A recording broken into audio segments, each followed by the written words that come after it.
Today's show is sponsored by ExpressVPN. Only noobs go online without protecting their data. Don't be a noob. Protect yourself at expressvpn.com/inside. Welcome to Inside Gaming. I'm Brian. It's weekend roundup time. So here's a fun one to talk about. Abortion and video games. Two things that should really never go together, but they've been in the news lately, so we're going to talk about it. If you haven't been following the news, here in Texas, our governor recently signed a law that bans abortion after 6 weeks. It's the most restrictive law in the country, and it has drawn a lot of controversy, both for the 6-week deadline when lots of women don't even know they're pregnant yet, and the fact that it deputizes private citizens to sue abortion providers who violate the ban. Oh, and they can get a $10,000 bounty for it. Obviously, the law caused a lot of controversy. Again, you've probably read this. So why am I bringing all this up? This is a gaming news channel. Stick to games, BG. Well, enter CEO John Gibson of Tripwire Interactive. Last weekend, he praised the new law, tweeting, "Proud of U.S. Supreme Court affirming the Texas law banning abortion for babies with a heartbeat. As an entertainer, I don't get political often, yet with so many vocal peers on the other side of this issue, I felt it was important to go on the record as a pro-life game developer." And he did go on the record saying that. And then lots of people went on the record too, as a whole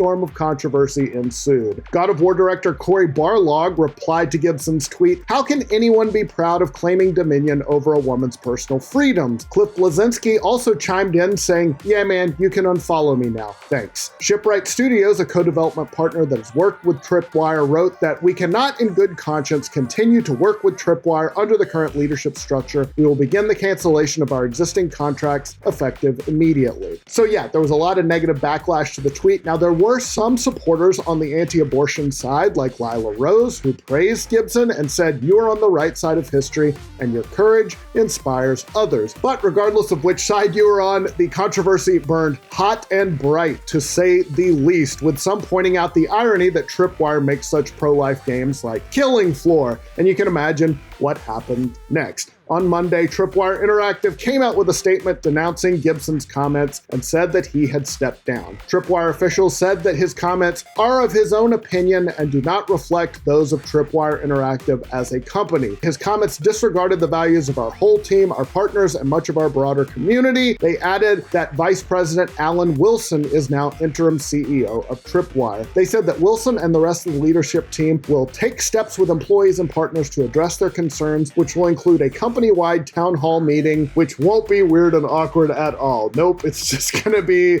oh man. I would not want to be at that town hall meeting. All right, we'll get to the rest of the stories in just a second, but first, guys, let's talk about HelloFresh. Guys, how great would it be to find new recipes without having to track down every single ingredient while reducing food waste at the same time? It sounds great, right? Yeah, I'm talking about something real. It exists. It's here. The future is now, guys. The reality of HelloFresh. HelloFresh sends fresh, pre-portioned ingredients for quick recipes directly to your door. HelloFresh offers 50 weekly recipes in a range of flavors, cuisines, and pre-portioned ingredients. It's an easy way to try new things without committing to owning an entire bottle of something. Maybe you don't like vinaigrette, but maybe you want to try a little package of it. No loss. HelloFresh reduces your food waste by 25% because you're only getting whatever you need and never overbuying. Plus, HelloFresh's packaging is made almost entirely from recyclable or already recycled material, and they offset 100% of carbon emissions, making their carbon footprint 25% lower than buying groceries at the store. I've tried HelloFresh many times. Recently, I made the crispy Parmesan chicken. It was so good, and I made it. I never thought I'd be the kind of person who made crispy Parmesan chicken, but here we are. It's a whole new world for BG as well. Here's what you need to do, guys. Go to hellofresh.com/roundup14 and use code roundup14 for up to 14 free meals, including free shipping. That's up to 14 free meals, including free shipping, when you go to hellofresh.com/roundup14 and use code roundup14. So there you go. Thank you, HelloFresh. On to the rest of the stories. Now, you might remember Alan Wake, the cult classic on the Xbox 360. Now it's getting a remake to be introduced to a whole new generation of consoles, almost a whole new generation of fans. Really, it's been a long time. Sam Lake, who is the creative director of Remedy Entertainment, announced this week that the remake is nearing its completion, so that's cool. It'll be published by Epic Games, multi-platform, PC on Epic Games Store, as well as Xbox Series S and X, and for the first time, PlayStation, both the 4 and the 5, so that's really cool. Lake said it'll launch this fall and added, "We are thrilled about the opportunity to bring the remastered version out for a new generation of platforms." Epic said the remaster of the psychological thriller will have, quote, "all new rendered 4K visuals as well as commentary from Lake and the expansions, the signal, and the writer." Lake said that, quote, "the visuals all around, including the character model of Alan Wake himself and the cinematics, have been updated and improved with some choice next-generation updates." So that is great news. The acquisition wars continue as Sony is the latest to grab a studio. In this case, it's the UK-based Firesprite. They are known for a long history of working with Sony. They were started in 2012 by former members of the SIE Liverpool. They made Run Sackboy Run, as well as collaborating with Sony on the Playroom and the Playroom VR. They also did their own IP, The Persistence. They are the 14th Sony studio, and Herman Hulse, head of PlayStation Studios, called them a creative and ambitious studio that is exceptional at building incredible experiences that truly showcase the potential of our hardware. Sony, like Microsoft, they have been on an acquisition spree lately. You might remember they bought Insomniac a while back. More recently, in June, they bought Returnal developer Housemarque, and in July, they acquired the PC port specialist Mixus Software. So everybody is grabbing studios as fast as they can, except Nintendo. They do their own thing. Now, guys, we all know Star Citizen, right? It's the Chinese democracy of video games. Wait, that doesn't work because Chinese democracy actually came out. Y'all don't know what I'm talking about. Guys, once upon a time, there was a lead singer called Axl Rose. He was badass, and then he grew dreadlocks, and everybody's like, well, getting old is hard on people. But anyway, that was Guns N' Roses. Anyway, back to Star Citizen. Yes, they have raised hundreds of millions of dollars, but developer Cloud Imperium Games has been selling concept ships for even more money to players to keep that money machine going. Well, a UK agency says they need to clean up their act a little bit on that front. Specifically, the United Kingdom's Advertising Standards Authority, or the ASA, as we call it over there, told Cloud Imperium that they need to clarify that those concept ships aren't technically available yet in the game. So, yeah, maybe you should put a disclaimer if you're selling something that isn't actually in your game, but the game isn't even out. Yeah, it's a whole long, it's Star Citizen. It's a whole long story in and of itself. So this whole thing started after a Redditor named Mazty made a complaint to the ASA after they were fed up of CIG and the constant lies. Now, they specifically were referring to a marketing email a few months back that implored people to get a ship called the Gatak Raylan and that it was their last chance to grab it, but the email didn't mention that the ship is in development and not yet in the game. So, according to Eurogamer, the ASA contacted Cloud Imperium and issued a notice advising them to, in the future, ensure that its ads include any material information and significant limitations. Apparently, they did so. A recent marketing email from Cloud Imperium for other concept ships, so they're not stopping this. They're just putting a little asterisk by it. It included a disclaimer that said, the Crusader, Ares, Inferno, and Ion, A2 Hercules, Genesis Starliner are being offered here as a limited vehicle concept pledge. Now, Mazty, the Redditor who started all this, isn't satisfied. They wrote that the wording is still extremely misleading as they claim the ships will be playable. And if this sounds a little bit shady and a little bit weird, like why are people still pouring money into this game? Welcome to Star Citizen. That's all I can say. Some fans of Old School RuneScape are hopping mad after the game's developer Jagex shut down an HD mod on the eve of its launch. It was brutal. The mod was called RuneLite HD, which was a visual overhaul of Old School RuneScape. The developer, known as 117, had been working on it for 2 years, but this week they got the dreaded message from Jagex asking them to stop developing it. Jagex said in a blog post that they shut the mod down because they were working on a similar project. They added, "We look forward to being able to share our progress as our own in-house project with Old School's visuals unfolds." They also added, "We think it's absolutely vital that there's consistency in the way that Old School looks, and so we want to make certain that our official changes will be the only ones available." Now, the creator of the mod posted on Reddit that they were disappointed with the decision and that it was made just before the mod was supposed to be released on September 6th. They added that, "I offered a compromise of removing my project from RuneLite once they are ready to release theirs, in addition to allowing them collaborative control over the visual direction of my project." But no dice. Jagex apparently declined outright. 117 added, "So it appears that this is the end. Approximately 2,000 hours of work over 2 years. Yikes." Players were furious. Rallying to 117's cause, they staged a protest in the game along with a hashtag #Free117, and it worked. Jagex apparently backed down. On Wednesday, they said they are now actively exploring options on how we can work together to offer 117's plugin as a bridge until our own version is ready for release. So hey, good news, at least they listened, and more importantly, that 117's 2,000 hours of work weren't in vain. Good job. All right, time for a 5-second review.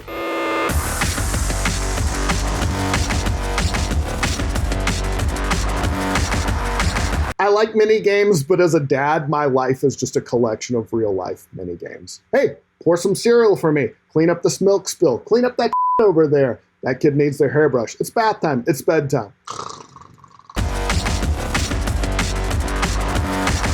All right, time for the games coming out next week. First up, oh, it's a big one, Deathloop. You know Deathloop. It's a next-gen first-person shooter from Arcane Leon, the award-winning studio behind Dishonored. In Deathloop, 2 rival assassins are trapped in a mysterious time loop on the island of Black Reef, doomed to repeat the same day for eternity. It's like Groundhog Day, but with guns and without Bill Murray, but it still sounds really awesome. It comes to the PC and the PS5 September 14th. Honey, I Joined a Cult, starring Rick Moranis. Just kidding, but that would be awesome. It's time to start working towards that ultimate goal of enlightenment, faith, and money. Lots of money. Create, customize. Is this like the L. Ron Hubbard story? Create, customize, and expand and manage your own cult while listening to funky music in Honey, I Joined a Cult. It comes to PC September 14th. Age of Darkness Final Stand is a dark fantasy survival RTS where you must illuminate, build, and defend humanity's last bastion against hordes of nightmares. Set in the remnants of a kingdom consumed by a deadly fog, you decide. Will you hide in the light or take back your world? I'll hide. I'm a coward. It comes to PC September 15th. Merrick's Market, a chaotic crafting game about running a medieval shop. Oh, it's like the first scene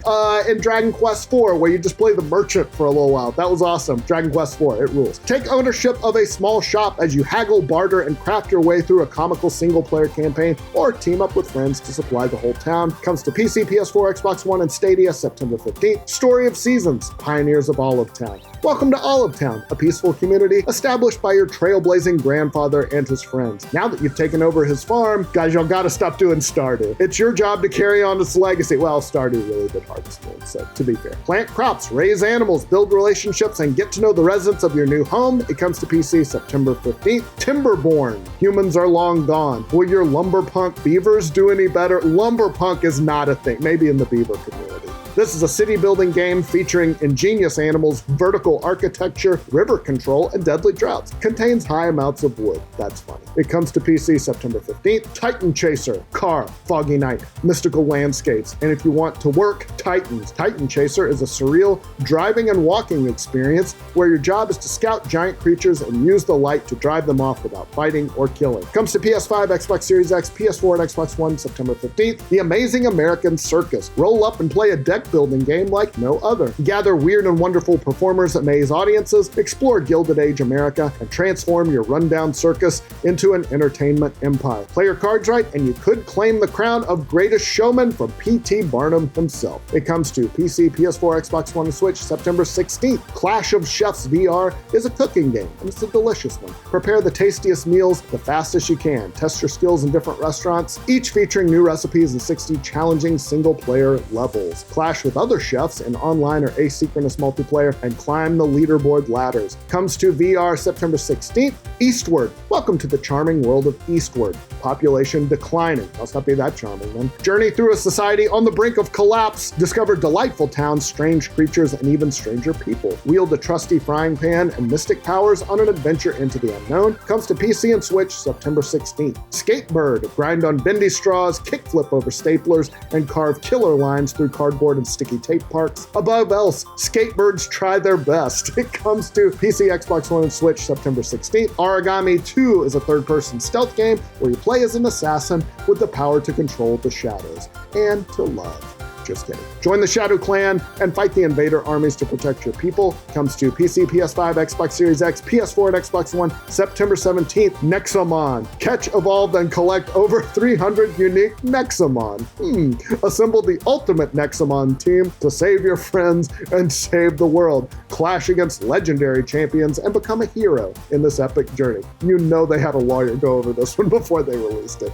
Comes to PS5, Xbox Series X, PS4, Xbox One, and Switch, September 17th. Ni no Kuni 2, Revenant Kingdom's Prince's Edition. Join the young King Evan as he sets out on an epic quest to found a new kingdom and save his world. The Prince's Edition includes the full game and all DLCs. I played this and it was fun. Kind of at the end, you have to build up a castle that gets a little tedious. Overall, I liked it. The art style is the real hero of the game. It comes to Switch, September 17th. And finally, Tales of Iron is an epic RPG adventure with punishingly brutal combat. As Regti, heir to the throne, you must embark on a perilous quest to reclaim your kingdom, explore a deceivingly charming world, assemble a band of brave companions, banish the merciless Frog Clan. It comes to PC, PS5, Xbox Series X, PS4, Xbox One, and Switch, September 17th. That's all the news I got for you this week, guys. Hope you're having a great weekend. We'll see you soon. Still here.